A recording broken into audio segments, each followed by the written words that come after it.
Julian Thorne slid the blue folder across the mahogany boardroom table, his voice dripping with forced pity. "Sign the voluntary resignation, Nicholas. We'll give you a month's severance and call it a day. If you don't, we will terminate you for cause, claw back your stock options, and ensure you never work in cloud infrastructure again. The board has the votes. You have 10 minutes."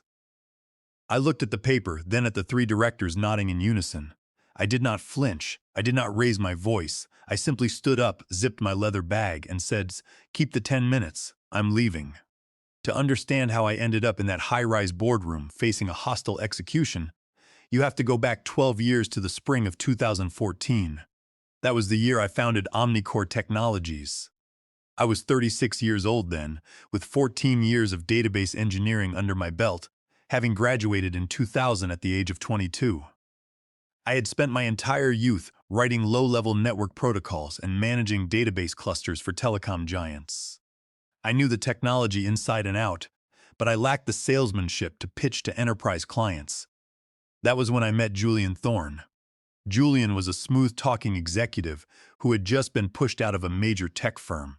He had a Rolodex full of corporate contacts and a silver tongue that could sell sand in a desert. We struck a deal. I would build the technology and he would run the business. We started Omnicore in a cramped, windowless office in downtown Chicago. For the first 3 years, I practically lived on black coffee and takeout, writing over 500,000 lines of code to build the hyperwriting engine. The hyperreading engine was the crown jewel of our company. It was a proprietary database routing algorithm that used dynamic connection pooling and low-latency cache invalidation to route high-frequency queries across multiple cloud regions. In simple terms, it prevented massive enterprise websites from crashing during peak traffic spikes. It was incredibly efficient, reducing database latency by 70% and saving clients millions in cloud computing costs. By 2018, Omnicore was gaining significant traction. We caught the eye of Summit Capital, a mid-market private equity firm. They invested $15 million in exchange for 40% of the company. The recapitalization restructured our board and ownership. Julian ended up with 35% of the equity. I held 15%, and the remaining 10% was allocated to an employee stock option pool. The board was expanded to 5 seats. Julian took one, I took another. Summit Capital appointed two representatives, Gerald Brooks and Harvey Stone.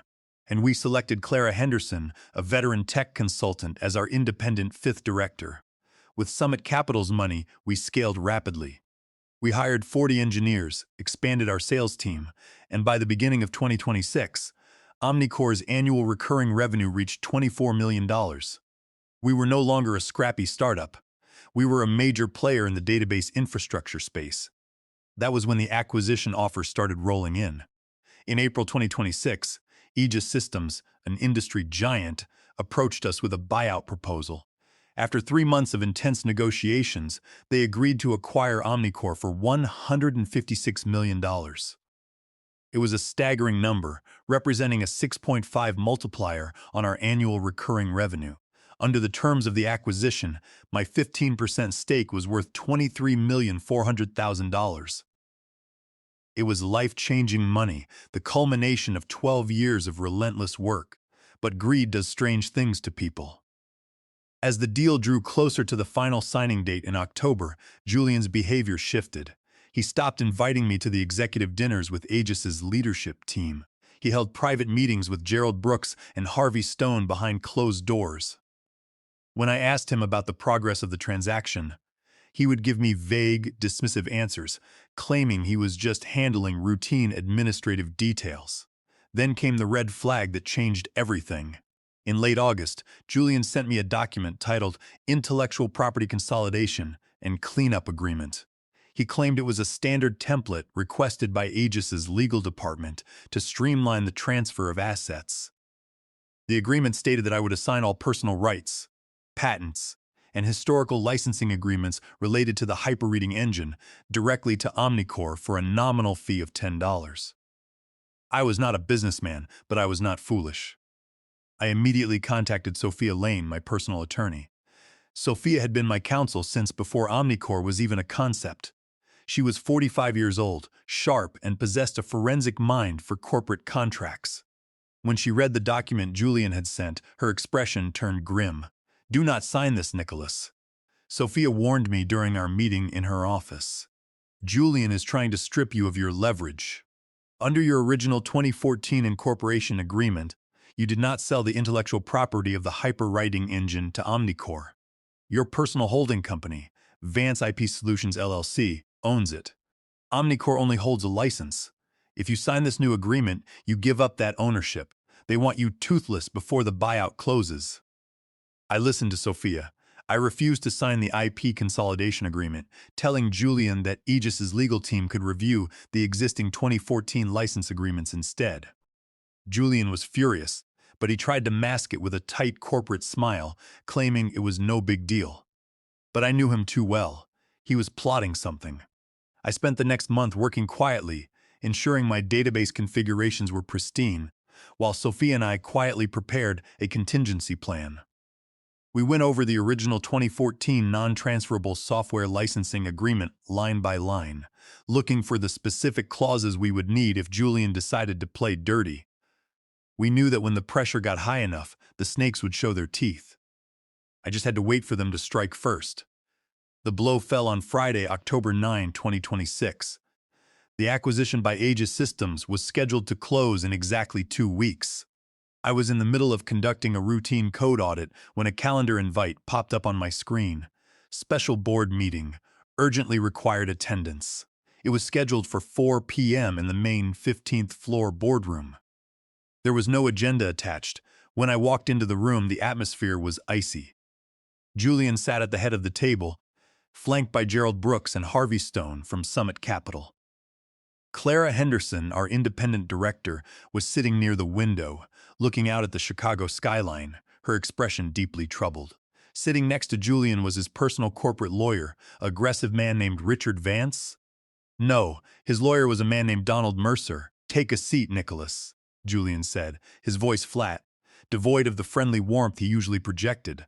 I sat down and placed my notebook on the glass table. "What's this about, Julian?" Julian did not answer. Instead, Donald Mercer slid a thick, black plastic binder across the table toward me. I opened it and saw pages of internal emails, server logs, and a formal report signed by one of my junior software developers. "The board has called this meeting to address your ongoing gross insubordination and willful neglect of duties," Julian announced, reading from a prepared script. "Over the past 6 weeks, you have repeatedly failed to provide the Aegis Systems technical integration team with the database schema and API documentation for the hyperwriting engine. Your delay has caused a critical integration failure on their staging servers, pushing back the final closing date of the merger and costing this company $2 million in operational damages." I looked at the documents. It was a masterfully fabricated paper trail. There were emails I had never received, sent from spoofed addresses, or sent to old servers that had been decommissioned months ago. There were reports claiming I had refused to attend meetings that were never placed on my calendar. The junior developer who signed the report was a young engineer Julian had personally hired and promoted over my objections. "This is completely fabricated, Julian," I said, my voice steady. "The Aegis team has had full access to our staging APIs since July. I have weekly logs proving we completed our integration tests on schedule. The records in front of you say otherwise." Gerald Brooks chimed in, leaning forward. "As representatives of Summit Capital, we cannot tolerate an executive who actively sabotages a $156 million transaction. Your actions constitute a material breach of your employment contract." Julian took a deep breath, trying to look like a burdened leader forced to make a difficult choice. Under Section 14.2 of the Omnicore Shareholder Agreement, if a co-founder is terminated for cause prior to a change of control, the company reserves the right to repurchase all of their outstanding shares at the current book value.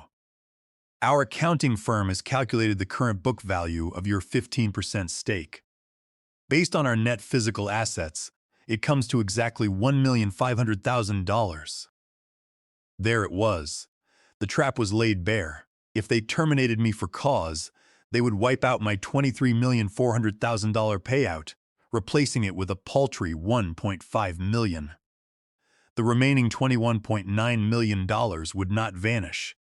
It would be absorbed back into the company, diluting my shares and boosting the payouts for Julian and Summit Capital. Julian's 35% stake would suddenly be worth millions more.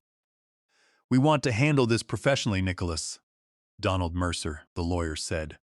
"We have drafted a voluntary resignation and release agreement. If you sign it right now, we will waive the for-cause termination. We will pay you the $1,500,000 immediately, grant you a clean professional reference, and agree not to sue you for the operational damages your delays caused. You have 10 minutes to make your decision." I looked at Clara Henderson. "Clara, do you agree with this?" Clara sighed, refusing to meet my eyes. "Nicholas, I tried to advocate for a negotiation, but Julian, Gerald, and Harvey hold the majority of the voting seats. The board has already voted 3-1 to proceed with the termination if you do not sign the resignation." I had to abstain. My hands are tied. I looked back at Julian. He was watching me closely, his fingers drumming on the armrest of his chair. He expected me to scream. He expected me to threaten lawsuits, to plead, or to lose my temper. He wanted me to make a scene, which would only give them more ammunition to justify the for-cause termination in court. I closed the black binder. I took my pen, placed it in my pocket, and stood up. I picked up my leather bag. "Keep the 10 minutes, I said. "I am not signing your resignation. Fire me." Julian's hand stopped drumming. His eyes widened slightly. "Nicholas, if you walk out that door, the for-cause termination becomes effective immediately. You will lose your stock valuation, and we will drag your name through every tech journal in the country. You'll be blacklisted." "I heard you the first time, Julian," I replied. "I'll expect the formal termination letter in my email by 5 o'clock. Good luck with the Aegis buyout." I turned and walked out of the boardroom. I walked down the quiet hallway of the 15th floor, past the rows of glass offices where my engineers were working.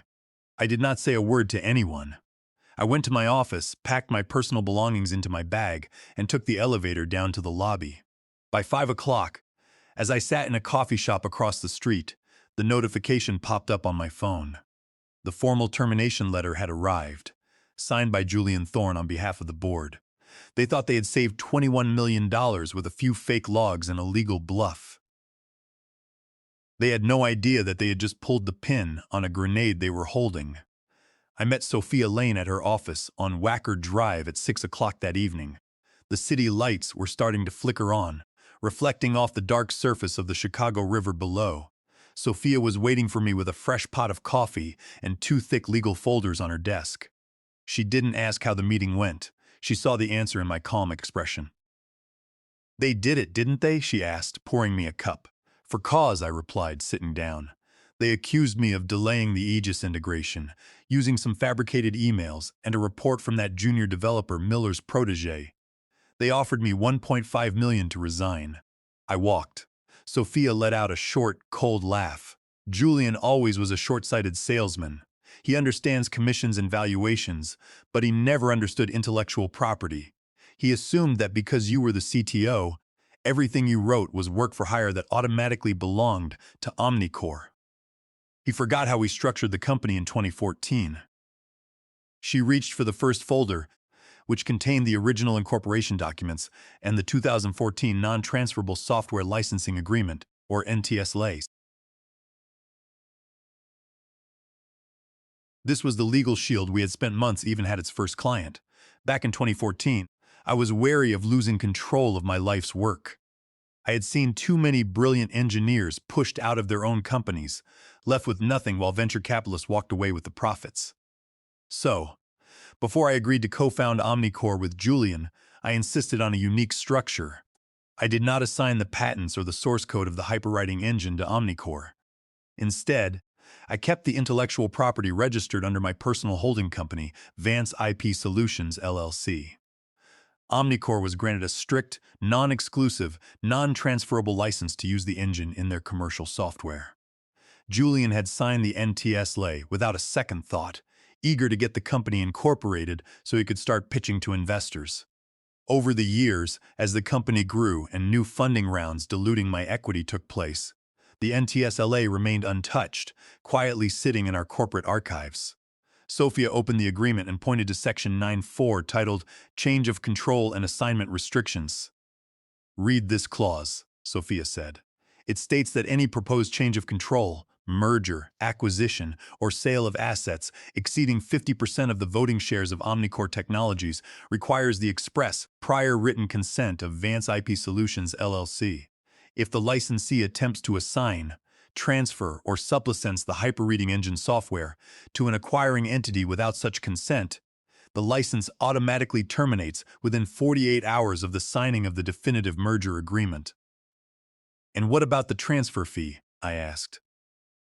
"If they want to transfer the license to Aegis Systems, they have to pay a transfer licensing fee of 12% of the total transaction value," Sophia explained, tapping her pen on the paper.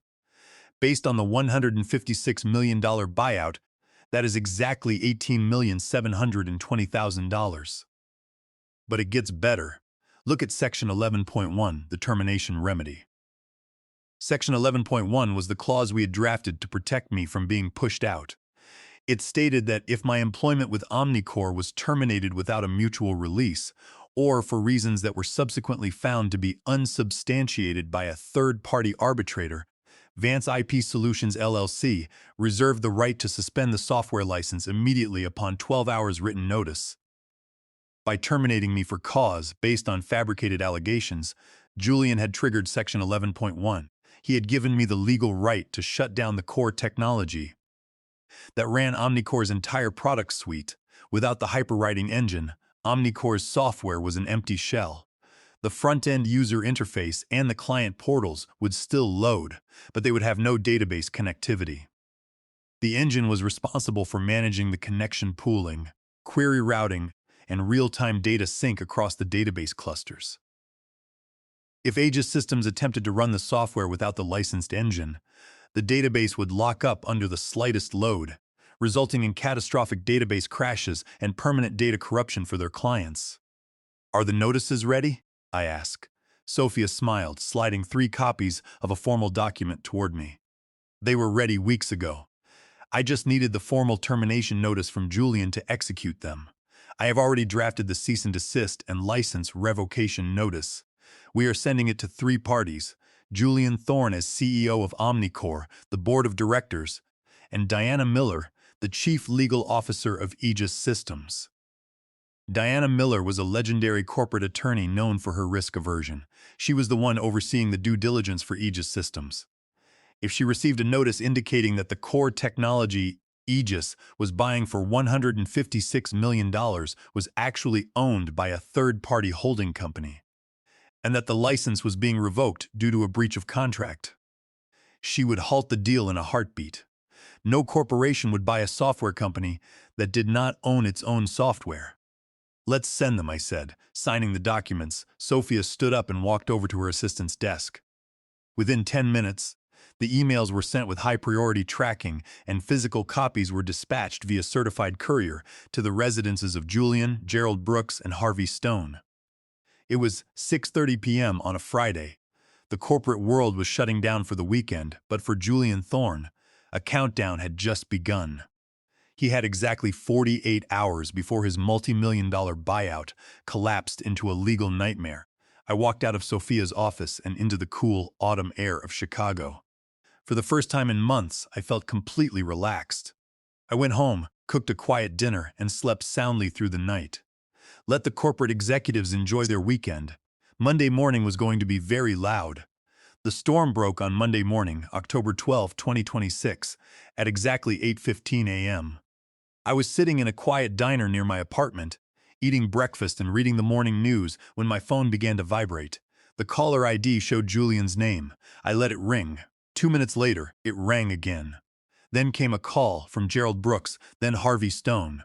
By 10 a.m., my phone recorded 47 missed calls and 19 urgent text messages. At 10:30 a.m., my email inbox began to fill with frantic messages from Julian. The tone of his messages shifted rapidly from demanding to pleading. The reason for his panic was simple. Diana Miller, the chief legal officer of Aegis Systems, had reviewed our notice first thing Monday morning. She had immediately recognized the catastrophic legal risk.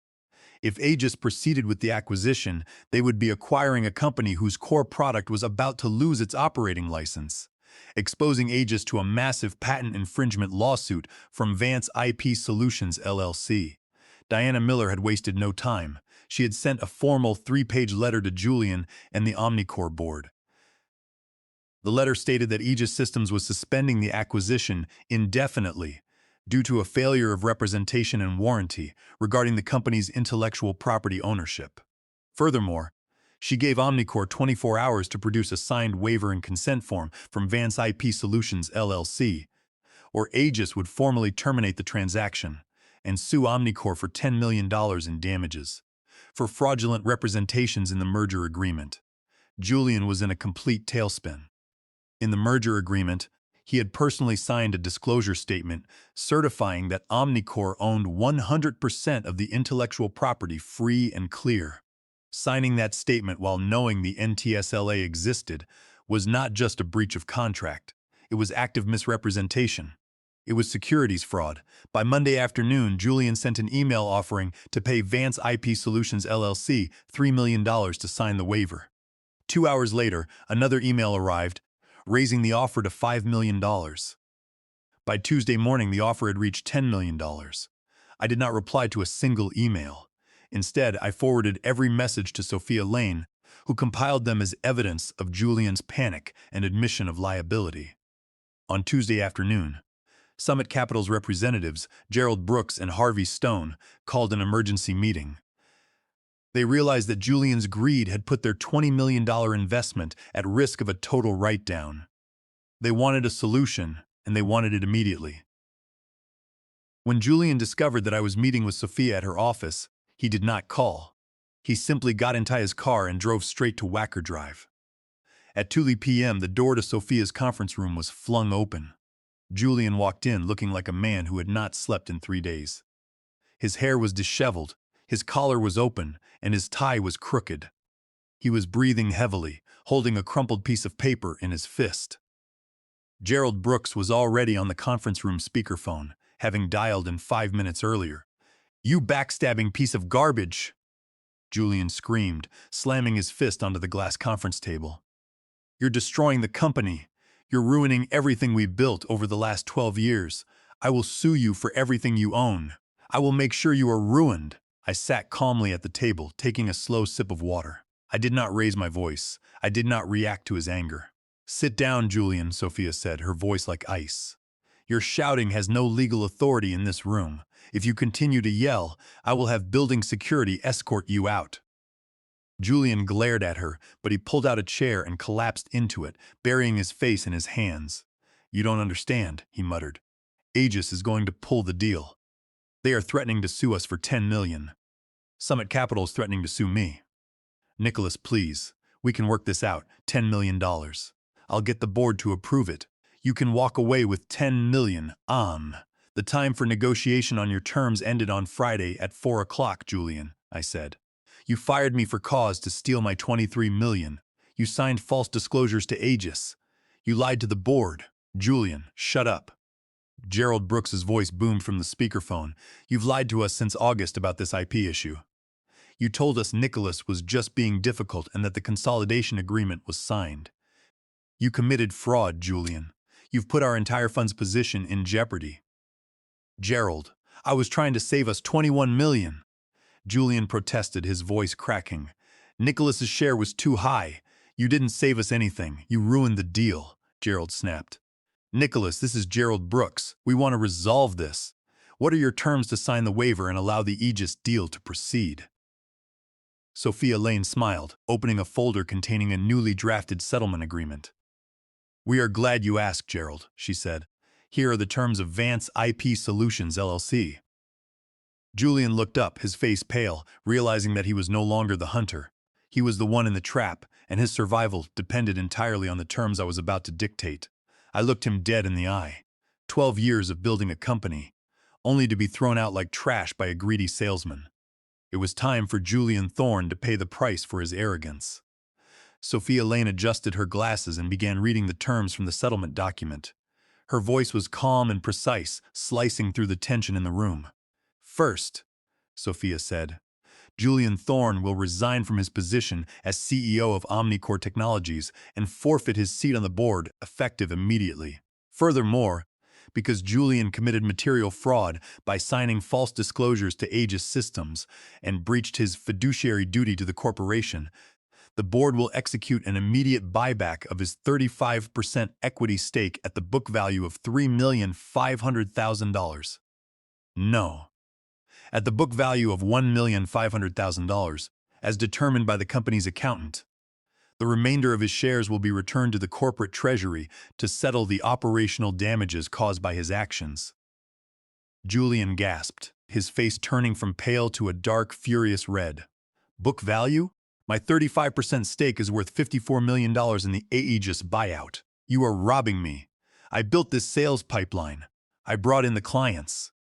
You also almost sent this company into bankruptcy and exposed us to a $10 million fraud lawsuit."